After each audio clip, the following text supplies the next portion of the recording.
Par cette agréable soirée, vous décidez de sortir pour profiter du bon temps.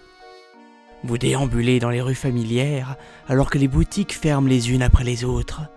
Certains bars et restaurants sont encore bondés de clients et vous êtes bercé par le doux ronron de leurs conversations lointaines.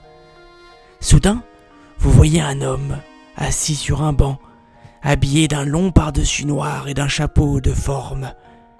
Une grande moustache en guidon grise est visible malgré sa tête baissée. Il a un petit sac en papier à la main et nourrit des pigeons qui roucoulent de bonheur à la vue de ses miettes. Vous décidez de profiter de la tranquillité de ce vieillard. Quand vous approchez, vous vous rendez compte qu'il raconte quelque chose et vous décidez de tendre l'oreille.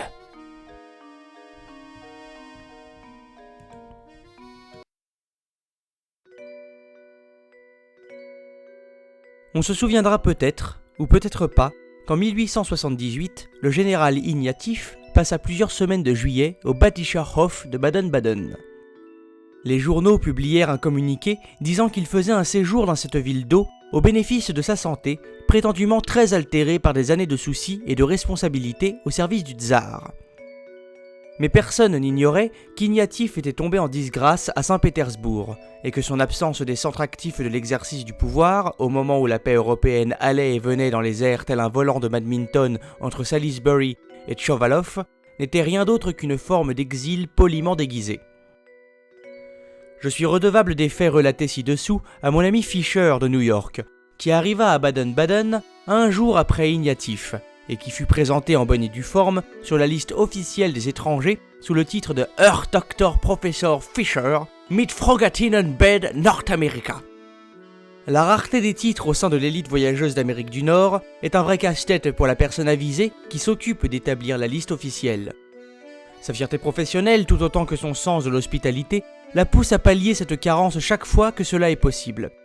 Elle distribue ainsi du gouverneur, du major général et du docteur-professeur avec une assez grande impartialité selon que les nouveaux arrivants arborent un air distingué, martial ou studieux. Fischer dut son titre à ses lunettes.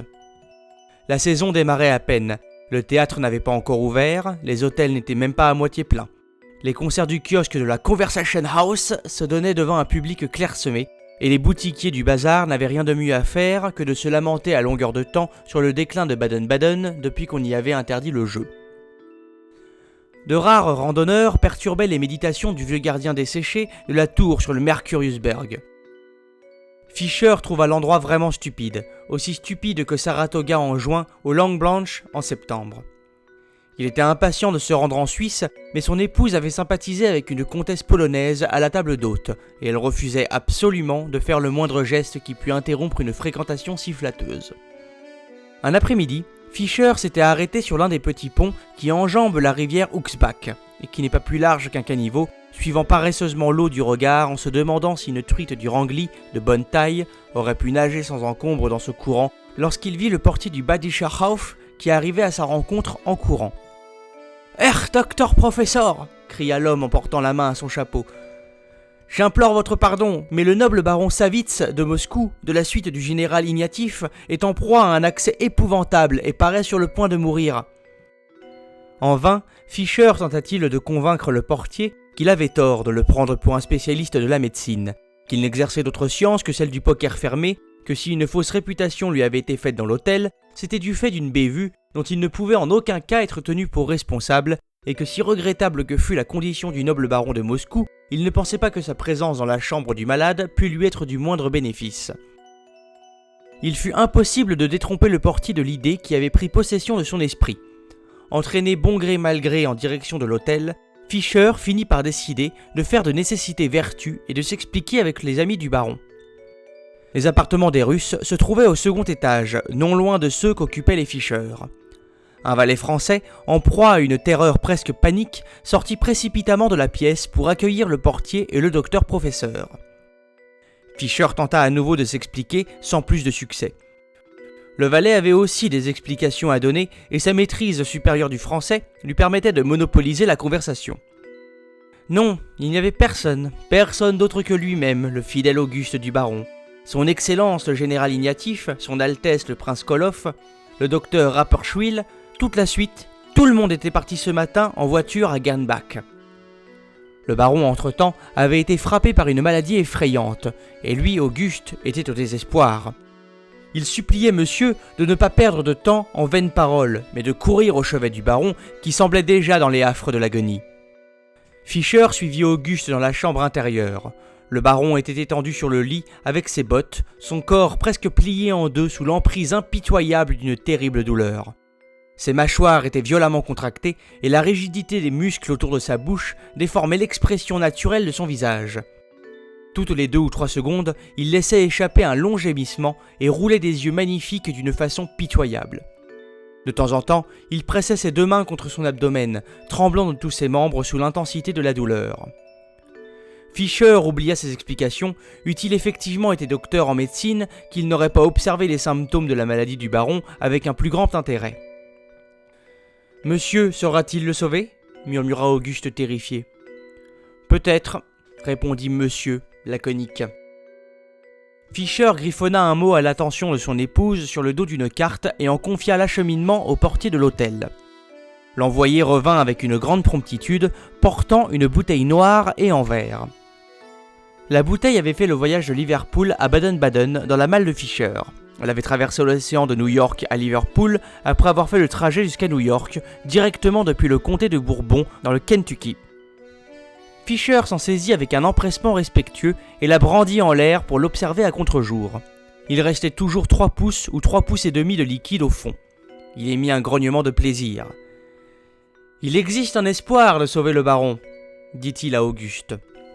Une bonne moitié du précieux liquide fut versé dans le verre et aussitôt administré au patient qui se tordait en gémissant. Après quelques minutes, Fischer eut la satisfaction de voir le baron se redresser sur le lit. Les muscles de sa bouche se dénouèrent et son expression d'agonie fut remplacée par un air de contentement serein. Fischer avait à présent la possibilité d'observer la physionomie du baron russe. C'était un jeune homme d'environ 35 ans, aux traits extrêmement élégants et ciselés, mais dont la tête avait quelque chose de spécial. En effet, la partie supérieure de celle-ci présentait la particularité d'être pratiquement sphérique, c'est-à-dire que le diamètre d'oreille à oreille semblait à peu près égal au diamètre antérieur-postérieur. Le curieux effet de cette conformation inusitée était d'autant plus frappant que le baron n'avait pas un seul cheveu sur la tête. Il ne portait qu'une calotte de soie noire bien ajustée. Un postiche trompeur était accroché à l'un des montants du lit. Suffisamment remis pour percevoir la présence d'un étranger, Savitz fit un salut courtois. « Comment vous sentez-vous à présent » demanda Fischer en mauvais français. « Infiniment mieux, grâce à vous, monsieur » répondit le baron dans un excellent anglais et avec une voix charmante. « Nettement mieux, quoique je ressente un certain vertige ici. » Et il pressa sa main sur son front. Le valet se retira sur un signe de son maître, suivi par le portier. Fischer s'avança et prit le pouls du baron. Aussi inexpérimenté qu'il fut en la matière, il se rendit compte que le cœur battait à un rythme anormalement élevé. Il était un peu perplexe et pas peu inquiet de la tournure que prenaient les choses. « Nous aurais-je entraîné ce Russe et moi dans des complications infernales ?» se demanda-t-il. « Mais non, ce n'est plus et de loin un adolescent, et un demi-verre d'un tel whisky ne monterait même pas à la tête d'un bébé. » Néanmoins, les nouveaux symptômes se développèrent avec une rapidité et une acuité qui alarmèrent Fischer au plus haut point.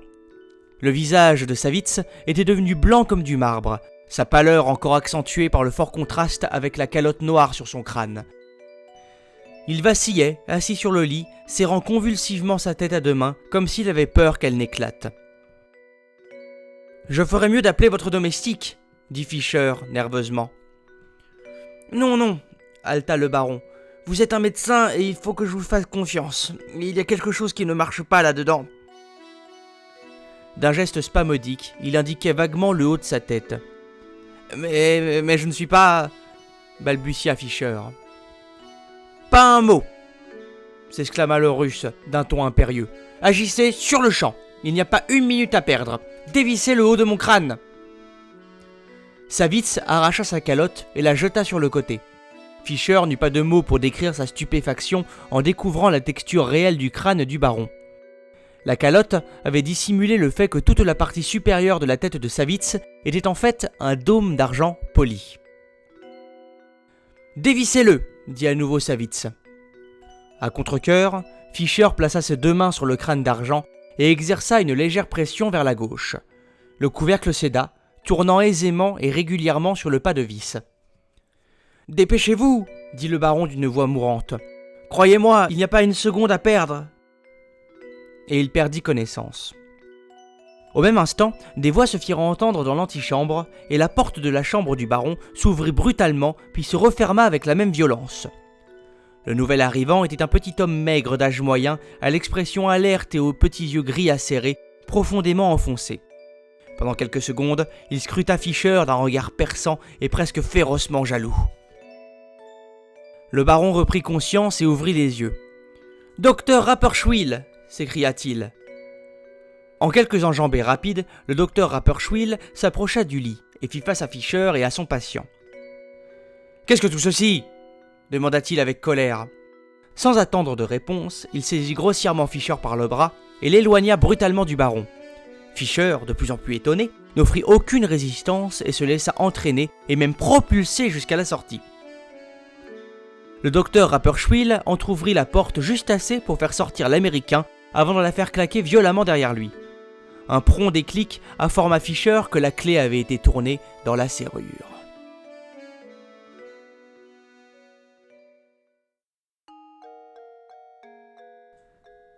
Alors que vous êtes captivé par l'histoire de cet homme, vous vous rendez compte qu'il s'est tu. Le vieil homme a terminé de distribuer ses miettes et les pigeons continuent de manger, se poussant sans s'envoler à la vue de celui qui les a nourris. L'homme sourit, incline la tête vers vous et s'éloigne dans la direction d'où vous êtes venu. Vous haussez les épaules et décidez de continuer votre chemin.